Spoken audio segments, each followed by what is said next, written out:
Good morning.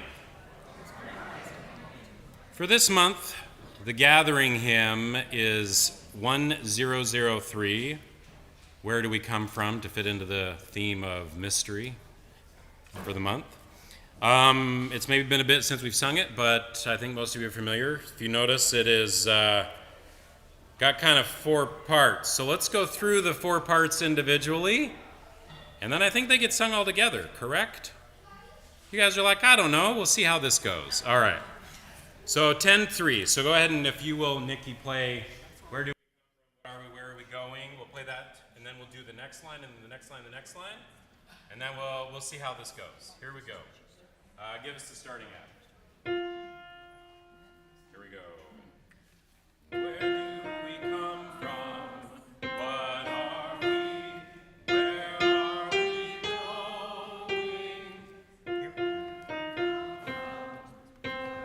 Let's have some people continue doing this. Some people keep doing that. Where from? What are we?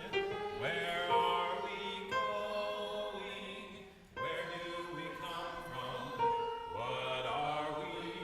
Where are we going? Mystery.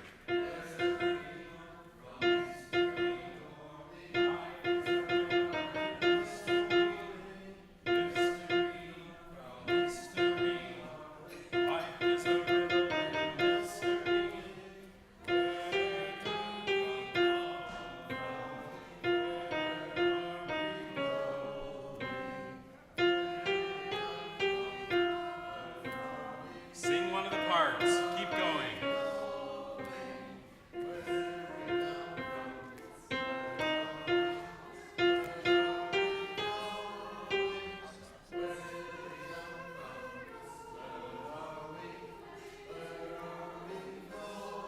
Keep going. You'll never know when I'm going to end.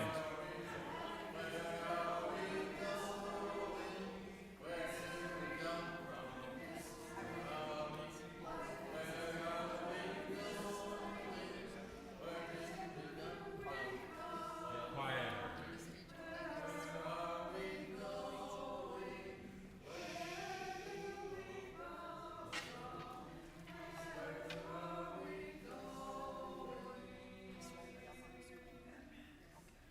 It'll get better throughout the month, but that worked out pretty well. Thank you so much.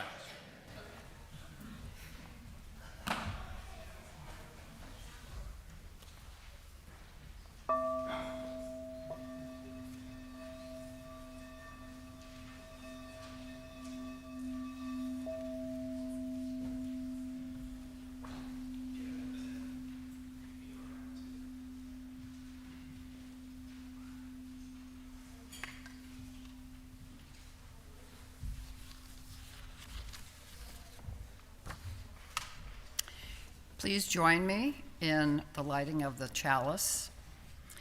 For the wonder and inspiration we seek from sun and stars, and all the lights of the heavens, we light this chalice. And this was written by the Reverend Cynthia Landrum.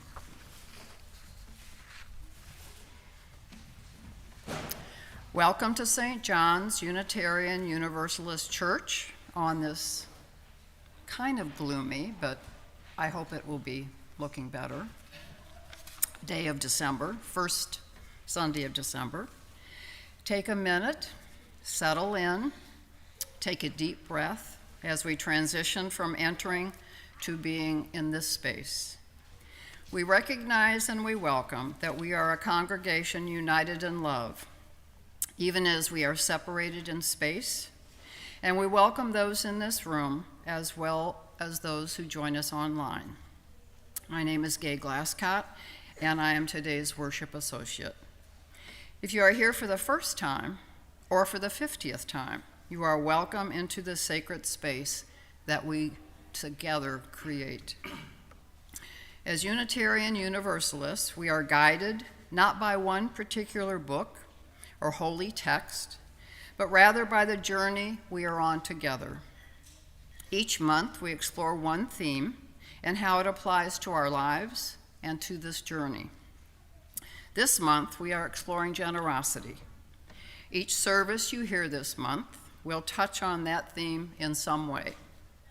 We hope you will journey with us for a variety of services and perspectives.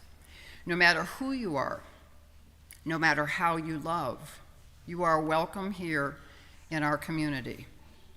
Please join us now for singing our first hymn, and that is number 224, Let Christmas Come. Please rise if you are able.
Please join me in the affirmation.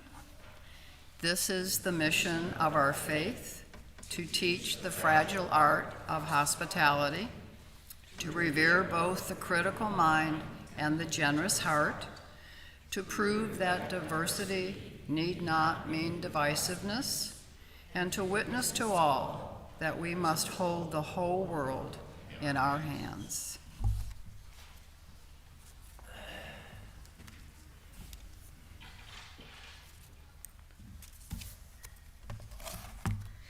Sharing our joys and concerns is a sacred time in our worship together.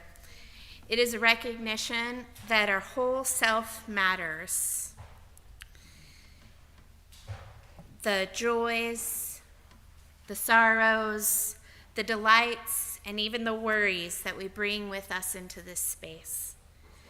Here at St. John's, we honor our joys and concerns by coming forward to place stones representing all that we carry into the sand that represents the many and unique parts of our beloved community over all the years that we have existed. If you have a joy or concern to be read, please leave them on the table. And if you're joining us online today, please enter a joy or concern that you would like read in the chat, and our online usher will send them to us so we can read them from the pulpit.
And we place one final stone and light a candle for all of the joys and concerns that remain in the silence of our hearts.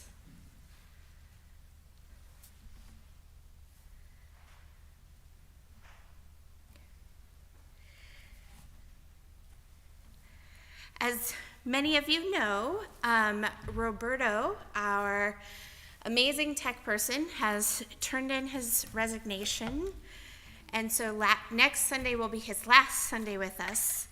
And I want to invite you to join me in thanking him with joy for all of he has given to this congregation.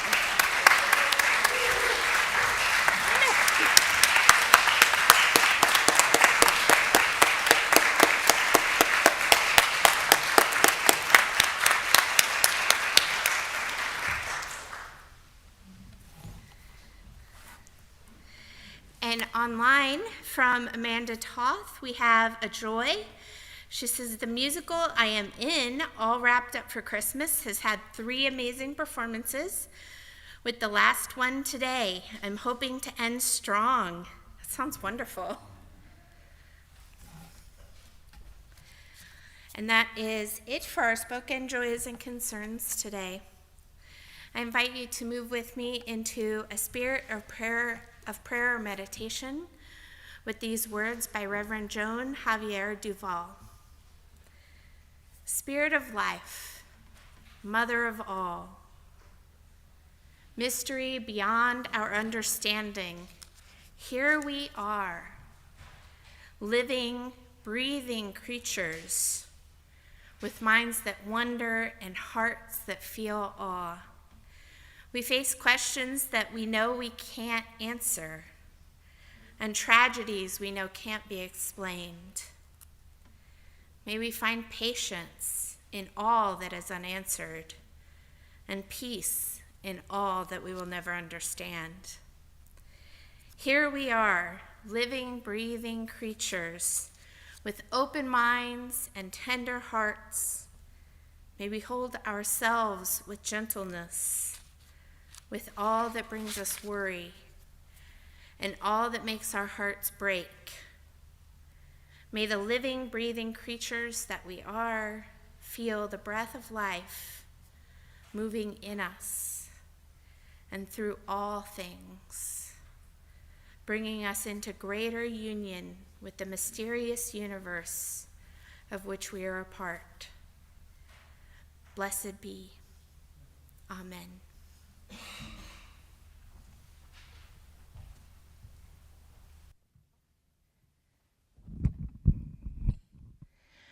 Want to invite any of the children, anybody who just wants to be closer, to come forward for our story.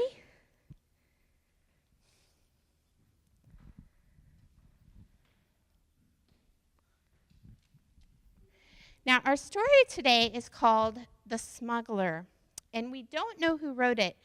It's a Middle Eastern tale that has been adapted and adapted and adapted, and I'm sure that we have adapted it today. I think we might even adapt it a little more. So, there was this person who worked as a border guard for this country. Does anybody know, like, the border is the line between 2 countries? And this person's job, and I just can't seem to remember his name. Does anybody have a name idea?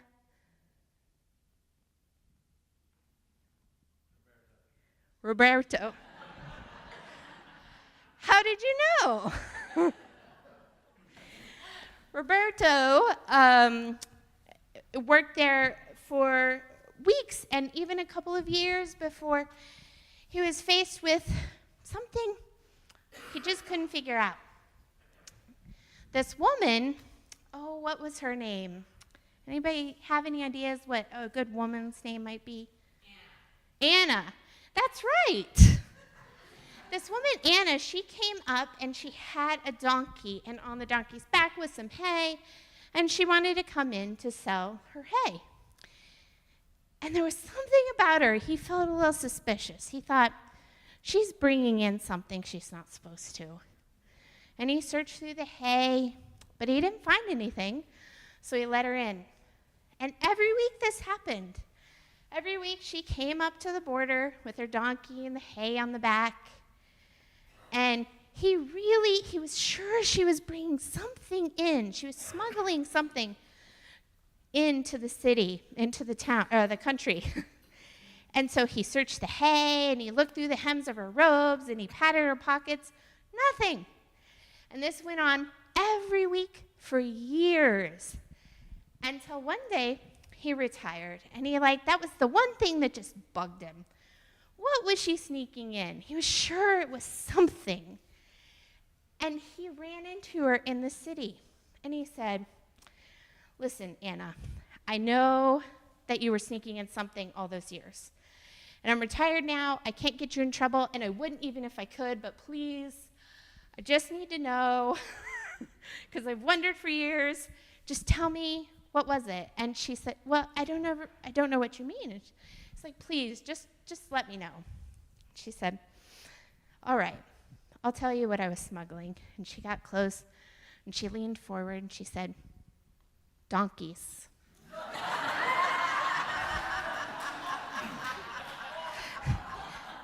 This story reminds us to be open to the unexpected possibilities in our lives. Please join me in singing the children to their class.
Sinking.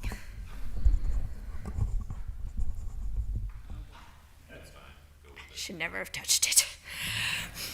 Our offering words today are by Reverend Erica Hewitt. The offering that we take each Sunday isn't just a stale habit. It's an offering to recommit to this place and to this people. Our offering is an affirmation, a yes.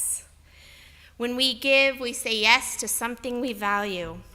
With our gifts freely given, may we say yes to the values of our faith. May our offering help us practice Unitarian Universalism within and beyond our congregation as tools to empower our mission. St. John's is committed to creating a safe and caring community, working for peace and social justice, and celebrating beliefs that respect freedom of thought.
Thank you. That was beautiful. Very inspiring.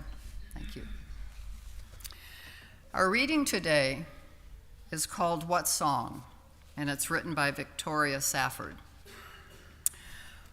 What if there were a universe, a cosmos, that began in shining blackness, out of nothing, out of fire, out of a single silent breath, and into it came billions and billions of stars, stars beyond imagining, and near one of them a world, a blue-green world, so beautiful that learned clergymen could not even speak about it coherently.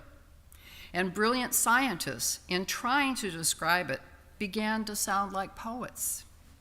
Even with their physics, with their mathematics, their empirical, impressionistic musing, what if there were a universe in which a world was born out of a smallish star, and into that world, at some point, flew red-winged blackbirds, and into it swam sperm whales, and into it came crocuses, and wind to lift the tiniest hairs on naked arms in the springtime when you run out to the mailbox.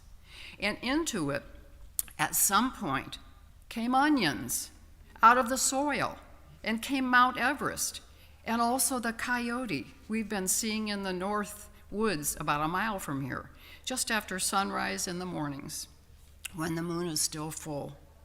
The very scent of him makes his brother, our dog, insane with fear and joy, an ancient inbred memory. Into that world came animals, elements and plants, and imagination, the mind and the mind's eye. In such a universe existed, and you noticed it, and what would you do? What song would come out of your mouth? What prayer? What praises? What sacred offering? What whirling dance? What religion?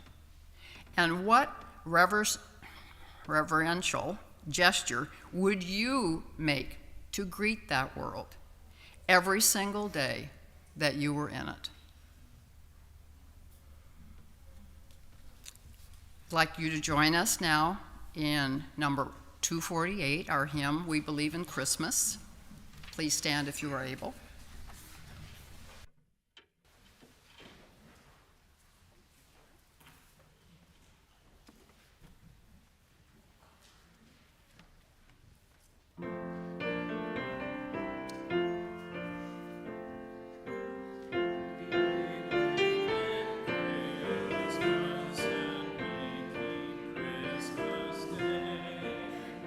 And we will honor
know we just entered December and you're hearing a lot of Christmas, but it relates to the sermon. As the nights grow longer and the days grow colder, our minds turn to the wonder of the season. I really love how human beings create light and joy in the coldest times and in the longest nights. We turn our trees into festivals of wonder and decorate. We seek wonder in times when the world around us seems to be the least alive. We see these stories even in the ancient religions.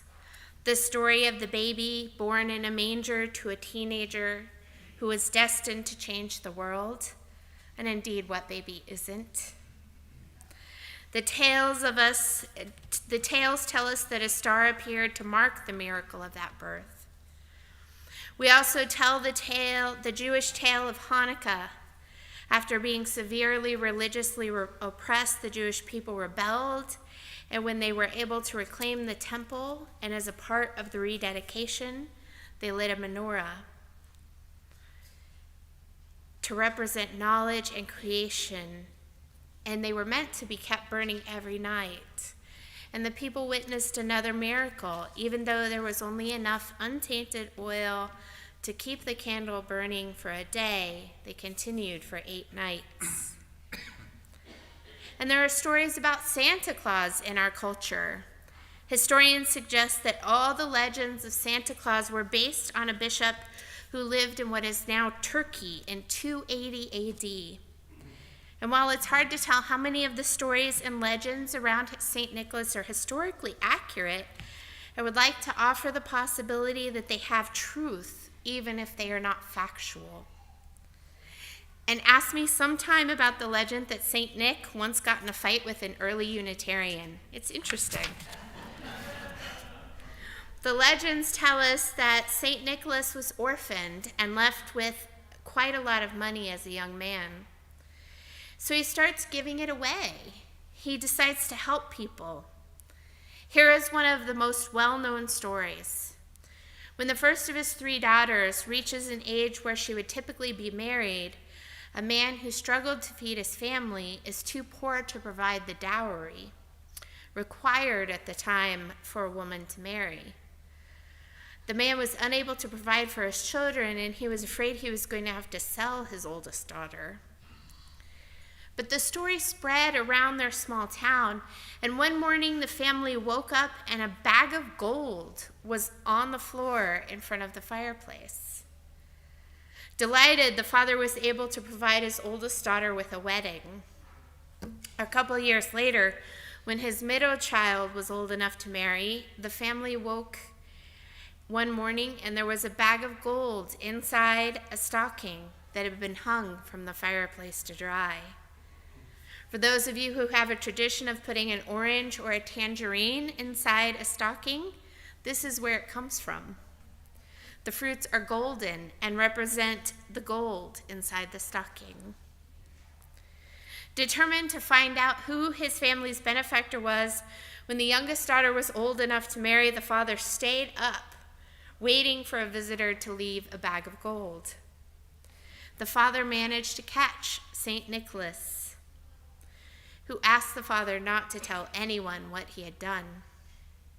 He wanted his generosity to be a secret, and perhaps he didn't want everyone to know he was handing out bags of gold. But information like that is hard to keep secret, and so it got out. Not long after, anytime someone received a surprise present or some sort of unexpected generosity, St. Nicholas was suspected. It's these stories and more that led to him being named patron saint of children, sailors, and some other groups by the Roman Catholic Church. And it's this kind of generosity that I want my daughter to discover, the hidden offerings of love and hope. The factual accuracy of these stories around St. Nicholas remain a mystery, even as the stories and legends have shifted as they encountered various countries and cultures. As each parent and family decided what and how to tell their children about Santa, The children were also faced day to day with forces and people that worked to destroy their belief in mystery of all kinds. When children are learning about the world, they are absorbing all the information they encounter and trying to incorporate it into their understanding. But they don't make strong distinctions like adults do between real and not real, concrete and abstract, work and play. I sometimes wonder if those who seek to destroy the child's belief in mystery are jealous of the ease at which children have with the world, and if we miss something of our own ability to fully delight in its possibilities. How many of you are familiar with the Yes, Virginia letter of the late 1800s? Several of you. I did not hear about it until I married a woman named Virginia. It is this letter that addresses what we are considering today. It first appeared in the New York Sun on September 21st, 1897. A young girl, Virginia O'Hanlon, wrote a letter to the newspaper. The letter was given to one of the editors, Francis Church, who had been a war correspondent during the Civil War. He was known to be an atheist and committed to rational thinking and truth. So he was a little reluctant initially to respond to the letter, but he decided to go ahead. Here's what was published in the New York Sun. Dear editor, I am 8 years old. Some of my little friends say there is no Santa Claus.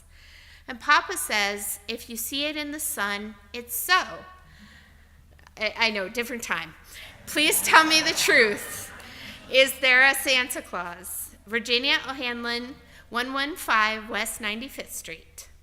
The response: Virginia, your little friends are wrong. They have been affected by the skepticism of a skeptical age. They do not believe except they see. They think that nothing can be which is not comprehensible by their minds. All minds, Virginia, whether they be men's or children's, are little.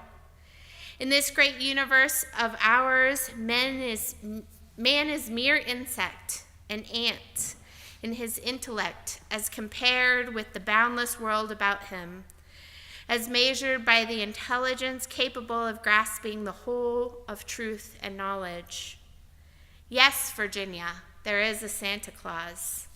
He exists as certainly as love and generosity and devotion exist. And you know that they abound and give to your life its highest beauty and joy. Alas, how dreary would be the world if there were no Santa Claus. It would be as dreary as if there were no Virginias. There would be no childlike faith then, no poetry, no romance to make tolerable this existence. We should have no enjoyment except in sense and sight. The external light with which childhood fills the world would be extinguished. Not believe in Santa Claus? You might as well not believe in fairies. You might get your papa to hire men to watch in all the chimneys on Christmas Eve to catch Santa Claus, but even if you did not see Santa Claus coming down, what would that prove? Nobody sees Santa Claus, but there is no sign that there is no Santa Claus. The most real things in the world are those that neither children or people see. Did you ever see fairies dancing on the lawn? Of course not. But that's no proof that they are not there. Nobody can conceive or imagine all the wonders that are unseen and unseeable in this world. You tear apart the baby's rattle and see what makes the noise inside, but there is a veil covering the unseen world, which not the strongest man, nor even the united strength of all the strongest people that ever lived could tear apart. Only faith, poetry, love, romance can push aside that curtain and view and picture the supernatural beauty and glory beyond. Is it all real? Ah, Virginia, in all the world there is nothing else real and abiding. No Santa Claus. Thank God he lives forever. He lives and lives forever. 1,000 years from now, Virginia, nay, 10 times 10,000 years from now, he will continue to make glad the heart of childhood. Francis Church's response has affected many, making "Yes, Virginia, there is a Santa Claus" a well-known statement that people routinely recite, even today, over 100 years later. You can ask my wife, Virginia, about that. Church's letter offers us answers as we consider many of the mysteries in our lives.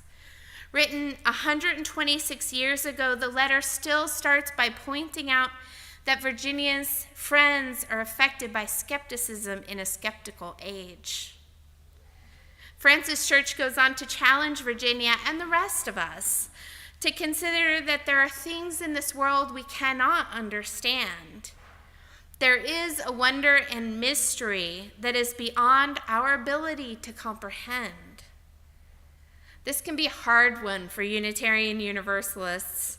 We tend to lean hard toward rationality, sometimes even to the exclusion of mystery and wonder. It serves us to remember that our principles and sources and our values call us to consider that which is beyond ourselves. Unitarian Universalism has 7 principles, or 8, and 6 sources, and they offer us a guide for our vision of the world, for that work which we want to create here. The 6 sources tell us that our principles are drawn from where we might look for guidance in how to live them out. Our first source is direct experience of that transcending mystery and wonder affirmed in all cultures, which moves us to a renewal of the spirit and an openness to the forces which create and uphold life. The first source of our tradition calls us to mystery and wonder affirmed in all cultures. Francis Church goes on, "Yes, Virginia, there is a Santa Claus. He exists as certainly as love and generosity and devotion exist, and you know they abound and give to your life its highest beauty and joy. Alas, how dreary would the world be if there were no Santa Claus. It would be as dreary as if there were no Virginias. There would be no childlike faith, no poetry, no romance to make tolerable this existence." I love this paragraph, not just because he said the world would be dreary if there were no Virginias. I happen to agree. I love the paragraph because in any Unitarian Universalist congregation, and in here at St. John's, we find people with a variety of understandings and experiences in this world. Some of us believe in God, in the spirit of love, in some sort of higher being or force that exists beyond directly observable and measurable properties of the material world. Others believe there is no such entity. And of course, if we are to be truly honest in our diverse UU congregations, thoughts about God rarely fit at all neatly into 2 boxes of theist or atheist. We have so many different ways of grappling with the big questions in our life, and many different words for describing where we are with it right now or even tomorrow. Yet we understand the power and presence of love, of generosity, of devotion, of commitment, and we know what it offers us to live lives centered on love. Live lives with that generosity and that devotion to one another and the world outside these walls. Can we truly grasp the reality of such intangible, untouchable concepts without the stories, historical and legendary, that shape them for us? Stories offer us a world of mystery and wonder. They open up the possibility of magic, so extensive that there might be a base of elves at the North Pole, led by someone who can cover the entire world with delight in a single night. A sense of mystery and wonder is necessary for us all. Without it, we wouldn't have reached for the moon.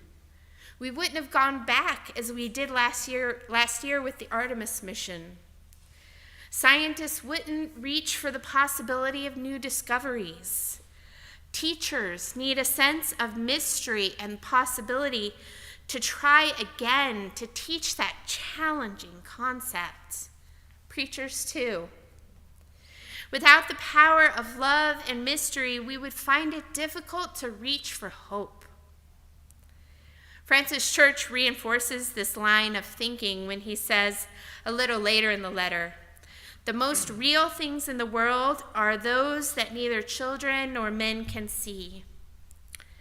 In many ways, I find this the most compelling line in the entire letter. Do you think it's true? Is it possible that one of the mysteries offered to us by Santa Claus is that there might be a difference between truth and fact?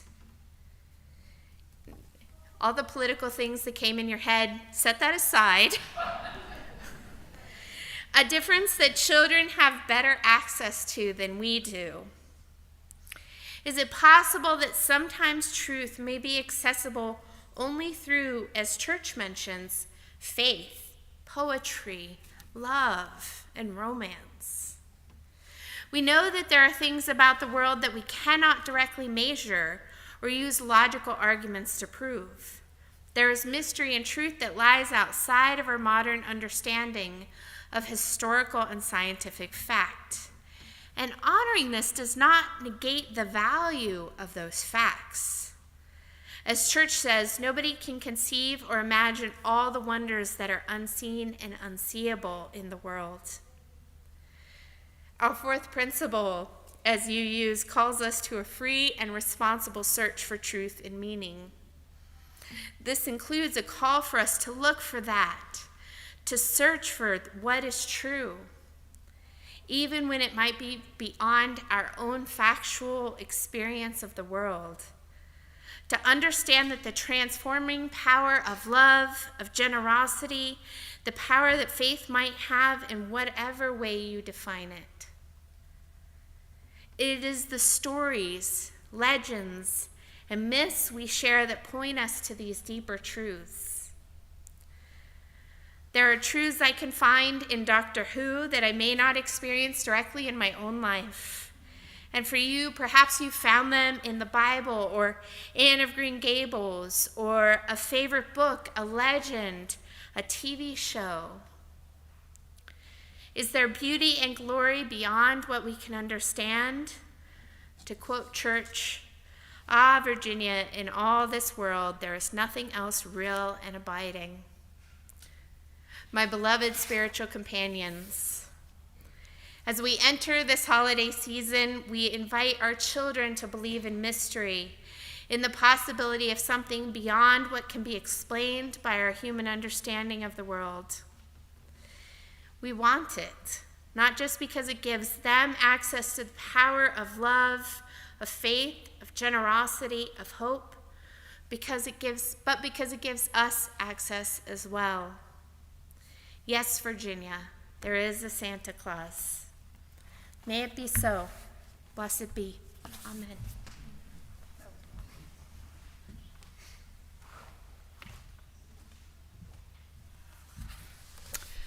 A few announcements for today. The men's group potluck, and the men's group and their partners are invited to the potluck dinner at 6 p.m. Santa's Kitchen fundraiser, there's lots of, I think, left, baked goods and other goodies, just waiting for you to buy and take home or eat on the way home. Blue Christmas service, just a reminder, Saturday, December the 16th at 4 p.m. in the sanctuary. Earth Spirit will be observing the winter solstice on December the 19th at 7 here at St. John's. We have a speaker today in the sanctuary right after the service from the Islamic Center of Greater Cincinnati. Make sure that you come back here after you get your coffee. We also have a save the date for the holiday wrapping party, which is Friday, December the 15th from 6 to 9, and I think Claire wants to add a little something to the holiday spirit. I'm gonna, I'll do her next. I didn't know what she wanted to talk about, okay. Thanks. Hi, everyone. Among my roles here, I am on the sanctuary and immigration team. And one of our major projects is support of the Willows Project, a 501c3 that largely supports immigrants who live in two apartment communities in Springdale. And you may have heard the children a little bit more today during service than normally. It's because they are setting up the Mittens and More tree, the beneficiaries of which will be the Willows group. It used to be called the Willows, the apartment complex, but just so you know, the Park of Springdale and the 1,100 apartments on, I think, Chesterdale. Anyway, you'll see a note in the e-news, and you may have seen it already, that most sizes, if you buy for adults of underwear or socks, are small or medium. I only know one of the largely Guatemalan community who's taller than me. And, but some Mauritanian gentlemen have moved into the community, and they will surely benefit too, and they're tall guys. So, hats, mittens, scarves, underwear would be greatly appreciated starting next week and going till January 7th. Thanks. Nicole, too, announcement.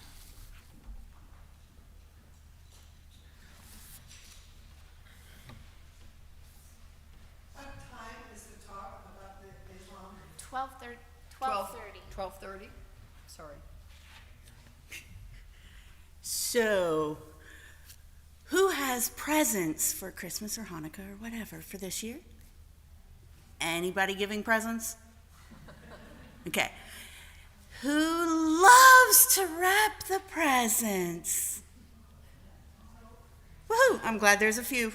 Because who hates to wrap the presents?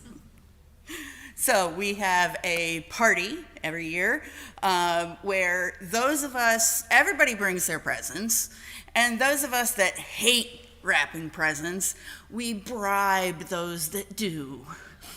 So we'll bring wrapping paper and bows and ribbons and anything your little creative heart can desire to wrap our presents, please. And we'll even provide food. So the 16th from 6 to 9, hope to see you there. Thank you. And lastly, I will plug this for myself. We have the first meeting of the Spirit Connection team, and it is a combination of the newly formed Spirit team and the old pre-COVID Connections team, and we are coming together. I encourage anyone who is spirited, likes connections, likes food, likes fun, potlucks, all kinds of things, to join us in the library right after the service, and we'll talk about it, and we'll figure it out together. I would like for you to now join us in our last hymn. It's number 398, See the World. Just to clarify, Nicole said that wrapping party was on the 16th, but it's on the 15th, right? On Friday, the 15th? Yeah, Friday the 15th. So I'm going to have Nikki play this through once for us, and then we'll sing it through twice. So, from the beginning.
May the deep peace of deep longing settle upon you.